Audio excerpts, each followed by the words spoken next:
Hello student, मैं गरिमा Sharma I study online के इस प्लेटफॉर्म में आप सभी का स्वागत करती हूँ। तो आज के सेशन में अपन डिस्कस करेंगे तो MDSU यूनिवर्सिटी है अजमेर, उसमें BSc सेम फर्स्ट में फिजिक्स में मैकेनिक्स का एक पेपर चलता है। उस पेपर का सिलेबस क्या होगा, उस पेपर की मार्किंग की स्कीम क्या होगी, पेपर का पैटर्न क्या होगा, ये सारी बातें आज की क्लास में अपन डिस्कस करेंगे। ठीक है, तो बेसिकली जो MDSU अजमेर यूनिवर्सिटी है, महर्षि दयानंद सरस्वती यूनिवर्सिटी अजमेर, इसमें BSc जो अपने पास सेम फर्स्ट है उसकी बात करेंगे। उसी में बात करेंगे फिजिक्स की। तो फिजिक्स का पेपर है, पेपर का नाम है मैकेनिक्स। तो उस पेपर का सिलेबस क्या होगा, मार्किंग की स्कीम क्या होगी, पेपर का पैटर्न क्या होगा, सारी बातें वन बाय वन डिस्कस करेंगे। ठीक है, इससे पहले आपको मैं ये बता देती हूँ कि ये जो अपना सेम फर्स्ट है अजमेर के लिए, ये आई स्टडी ऑनलाइन के एप्लीकेशन पे स्टार्ट हो चुका है। ठीक है, इसमें आपको PCM और CBZ दोनों के कोर्सेज मिलेंगे।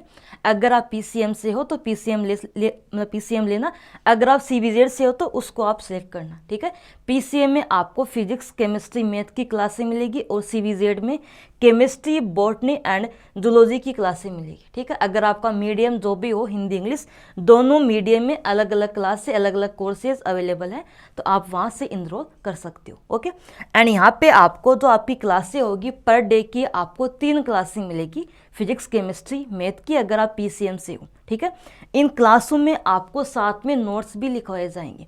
इसी के साथ एग्जाम से कुछ टाइम पहले आपको जो अपने कंप्लीट PYQ होते हैं, पीछे के जो क्वेश्चंस होते हैं कुछ सालों के या इंपॉर्टेंट क्वेश्चन जो होते हैं, वो भी सॉल्यूशन करवाए जाएंगे। इसी के साथ एग्जाम टाइम पे कंप्लीट पेपर को एक वन शॉट के माध्यम से रिवाइज भी करवाया जाएगा।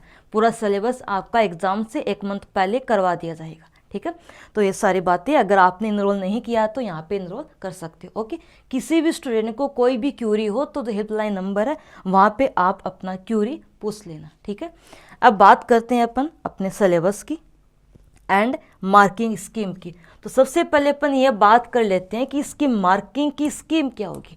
तो जो पेपर है बेसिकली वो 70 नंबर का रहेगा। 70 नंबर का पेपर होगा, वही 3 घंटे का पेपर होगा। ठीक है, इस पेपर में 2 पार्ट होंगे, पार्ट A और पार्ट B।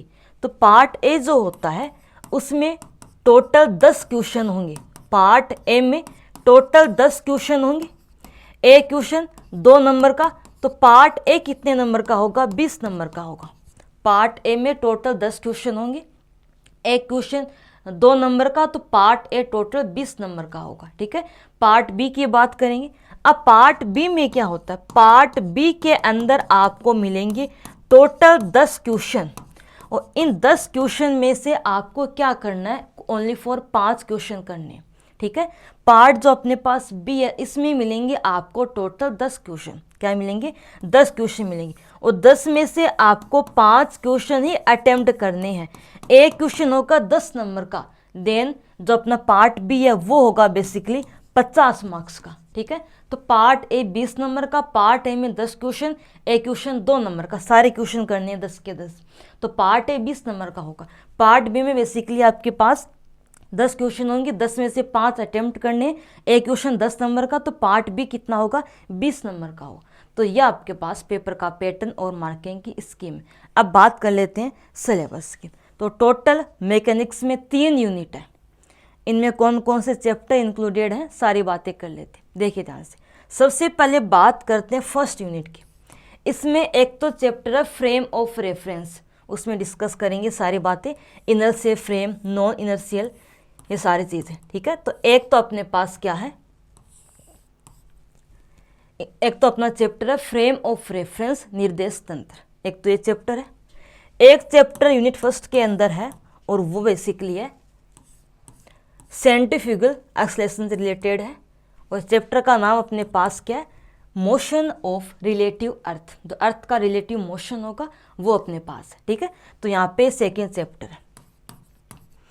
एक चैप्टर है स्पेशल थ्योरी ऑफ रिलेटिविटी, इसमें यहाँ तक की सारी चीज़ें डिस्कस करते हैं। स्पेशल थ्योरी ऑफ रिलेटिविटी, आपेक्षिकता का विशिष्ट सिद्धांत, तो ये थर्ड चैप्टर है। और एक लास्ट चैप्टर है सेंटर ऑफ मास, द्रव्यमान के अंदर। ठीक है, तो टोटल यूनिट नंबर फर्स्ट के अंदर क्या है, 4 चैप्टर है। फ्रेम ऑफ रेफरेंस, निर्देश तंत्र, एक चैप्टर है। पृथ्वी की आपेक्षिक गति, रिलेटिव मोशन ऑफ अर्थ। एक चैप्टर अपने पास है स्पेशल थ्योरी ऑफ रिलेटिविटी, आपेक्षिकता का सिद्धांत। लास्ट चैप्टर है सेंटर ऑफ मास, द्रव्यमान केंद्र। टोटल 4 चैप्टर हैं, ठीक है। अब बात करेंगे सेकंड यूनिट की। इसमें टोटल 2 चैप्टर हैं। एक चैप्टर ये तो है रिजिड बॉडी, दृढ़ पिंड गतिकी, रिजिड बॉडी डायनेमिक्स, ठीक है।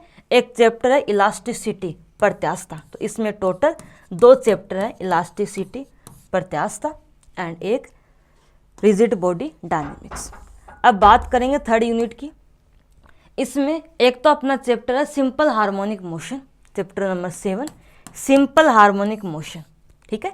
इसी में डिस्कस करेंगे सिंपल हार्मोनिक मोशन क्या होता है, कंपाउंड पेंडुलम क्या होता है, सिंपल पेंडुलम क्या होता है, ठीक है। एक चैप्टर है damped harmonic oscillations, damped harmonic oscillations.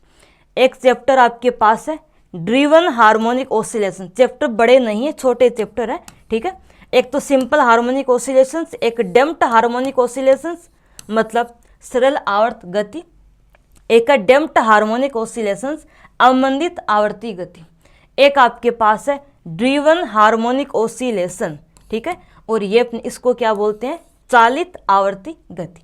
और लास्ट आपके पास है कपल्ड ऑसिलेशंस, ये है युग्मित गति, ठीक है। तो इसमें भी टोटल 4 चैप्टर हैं। तो ये आपके पास क्या होता है, कंप्लीट सिलेबस होता है। Okay, thank you student.